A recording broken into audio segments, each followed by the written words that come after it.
Day 3, Night 3, Game 3. The contestants consisted of Shrikar Matabushi, Autumn Shelton, Stephanie Pearson.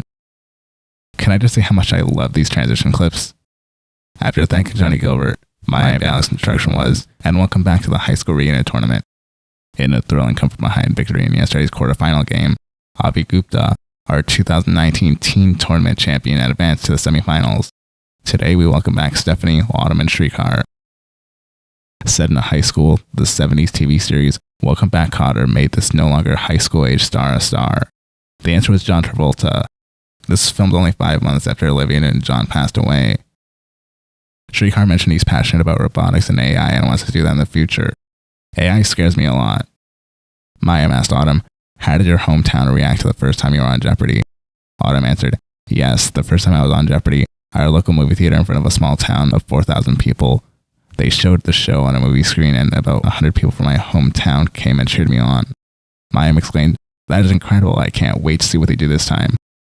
Stephanie wants to be a park ranger, which she's done throughout high school and throughout COVID. Rolls Gold and Snyder's of Hanover both made these snacks. After Stephanie buzzed in and answered, what are pretzels? Mayim said, yum, yes, to tell her she's correct. Grab a broom, it's the sports scene here.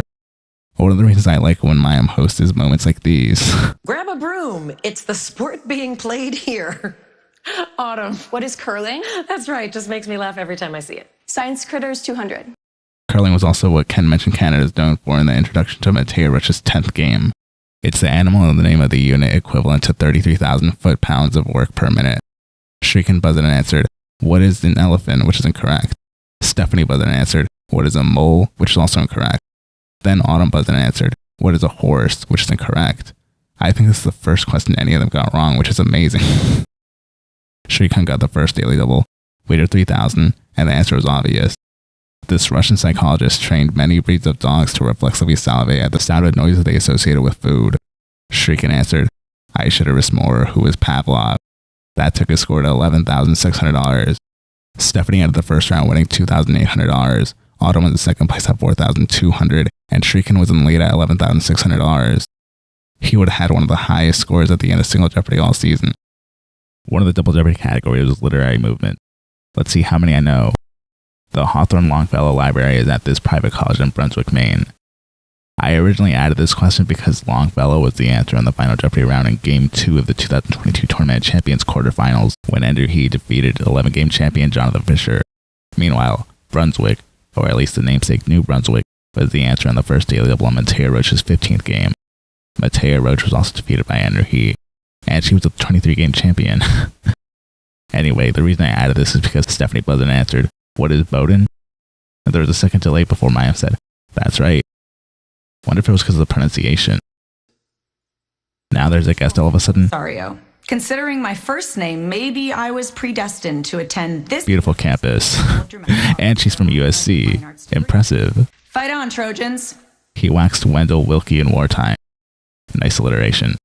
Autumn buzzed and answered, who is Woodrow Wilson, which is incorrect.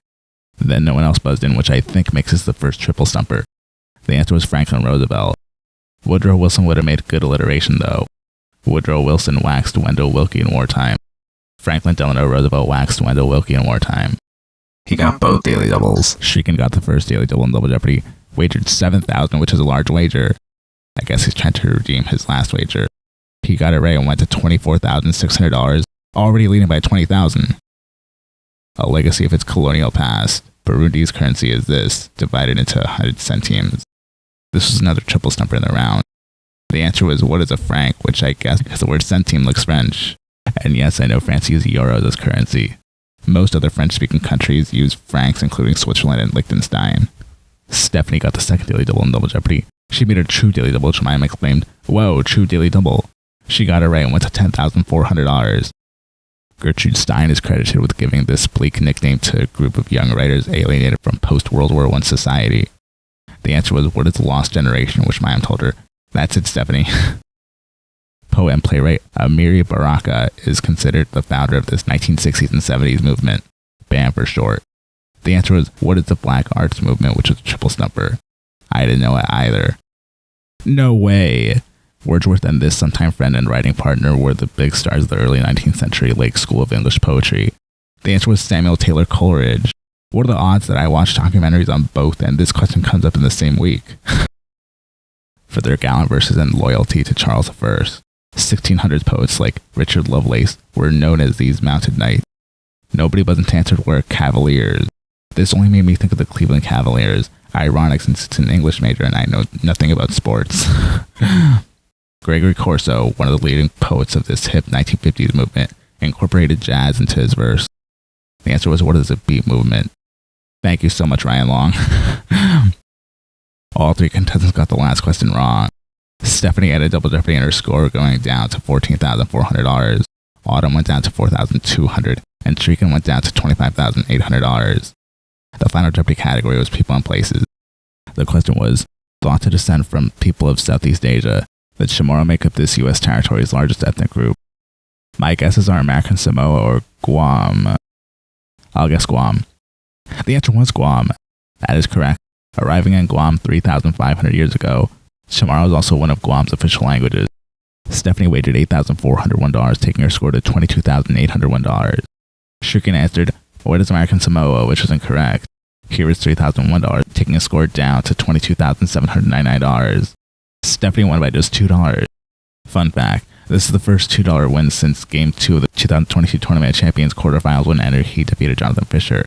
However, since both Jonathan and Andrew answered wrong, tonight's $2 win was a lot more similar to Megan Walks-Press's sixth game when she answered correctly. Her $201 bet taking her to $8,601, and Rob Kaplan answered wrong, his $7,901 cover bet taking him down to $8,599. It was also similar to how Jaskarn Singh came ahead of Jackie Kelly in Game 5 of the 2022 Tournament of Champions quarterfinals. Stephanie exclaimed, wow, after she won and is now a finalist.